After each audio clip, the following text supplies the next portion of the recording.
आज का हमारा टॉपिक है संख्या पद्धति, जिसमें हम संख्याओं के बारे में जानेंगे। सबसे पहले इसी क्रम में हम देखेंगे प्राकृतिक संख्या। तो वस्तुओं को गिनने के लिए जिन संख्याओं का प्रयोग किया जाता है उन्हें प्राकृतिक संख्याएं कहते हैं। सरल भाषा में हम कह सकते हैं कि एक से लेकर जो भी गिनती हम गिनते हैं अनंत तक वे सभी प्राकृतिक संख्याएं हैं। जैसे 1, 2, 3, 4, 5, 6 और अनंत तक सभी नेचुरल नंबर या प्राकृतिक संख्याएं कहलाते हैं। पूर्ण संख्याएं। प्राकृतिक संख्याओं में शून्य को शामिल करने पर जो संख्याएं प्राप्त होती हैं उन्हें पूर्ण संख्याएं कहते हैं। अर्थात यदि हम अपनी गिनती 1 से ना शुरू करके 0 से शुरू करते हैं, 0, 1, 2, 3, 4, 5, 6, 7, 8, 9, तब उन्हें हम पूर्ण संख्या कहेंगे। यदि पूर्ण संख्याओं में जो 0 से शुरू होती हैं उनमें माइनस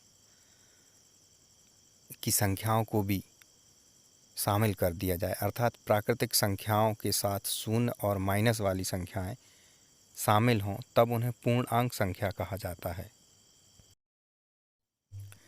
ऐसी संख्याएं जो 2 से पूर्णतः विभक्त हो जाएं, अर्थात 2 से भाग देने पर जिन संख्याओं में शेष 0 हो, जैसे 2, 4, 8, 6, 26 इत्यादि को यदि हम 2 से भाग देते हैं तो सभी में शेष 0 होता है, अर्थात पूरा का पूरा भाग चला जाता है। वे सम संख्याएं कहलाती हैं। विषम संख्याएं वे संख्याएं जो 2 से पूर्णतः विभक्त या विभाजित नहीं होती, उन्हें विषम संख्या कहते हैं। अर्थात 2 से भाग देने पर कुछ न कुछ शेष बच जाता है। ऐसी संख्याओं को विषम संख्या कहा जाता है, जैसे 1, 3, 5, 11 इत्यादि। सबसे छोटी विषम संख्या 1 होती है। भाज्य संख्याएं वे संख्याएं जो स्वयं और 1 के अतिरिक्त अन्य किसी संख्या से विभाजित हो जाती हैं, उन्हें भाज्य संख्या कहते हैं। जैसे कि उदाहरण के तौर पर यदि हम 24 लेते हैं तो 24 और 1 के अतिरिक्त 2, 2, 2 और 3 से विभक्त होता है। अगली है अभाज्य संख्या।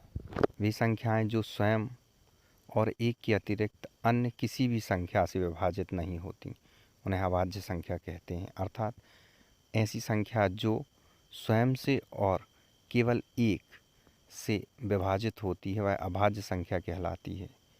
जैसे 2, 3।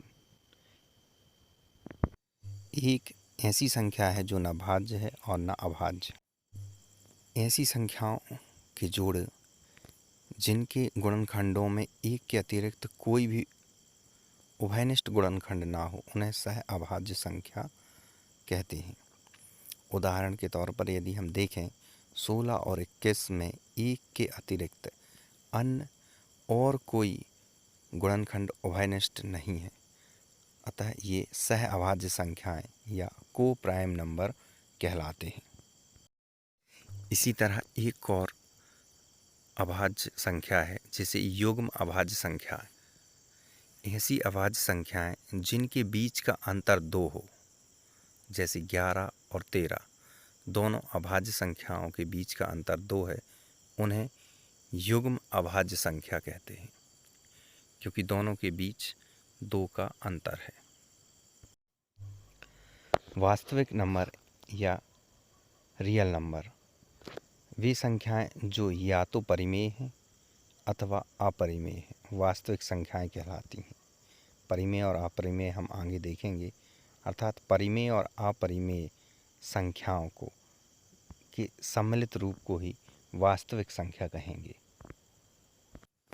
परिमेय संख्याएं जिन्हें हम p/q के रूप में लिख सकते हैं, परिमेय संख्याएं कहलाती हैं जहां पर q बराबर 0 ना हो, अर्थात अंश और हर के रूप में जिन्हें हम लिख सकते हैं, वे संख्याएं परिमेय संख्याएं कहलाती हैं। सभी प्राकृतिक संख्याएं परिमेय संख्याएं कहलाती हैं। इन्हें हम Q से डिनोट करते हैं। 1, 2, 3, 4 सभी परिमेय संख्याएं हैं, जैसे 3/4 भी एक परिमेय संख्या है। अपरिमेय संख्याएं वे संख्याएं जिन्हें हम P/Q के रूप में ना लिख पाएँ, ऐसी संख्याओं को अपरिमेय संख्या कहते हैं। जैसे कि √7, √5, 2 + √2 और पाई। ध्यान रहे, पाई एक अपरिमेय संख्या है, क्योंकि जब हम इसके मान को लिखते हैं तो इसके मान 22/7 को जब पूर्णतः लिखते हैं तो उसकी पुनरावृत्ति होती है। सभी संख्याओं को अब हम इस चार्ट के माध्यम से समझ सकते हैं। सबसे पहले वास्तविक संख्याएं दी हुई हैं। वास्तविक संख्याएं में दो प्रकार, परिमेय और अपरिमेय। इसी तरह परिमेय में पूर्ण और भिन्न।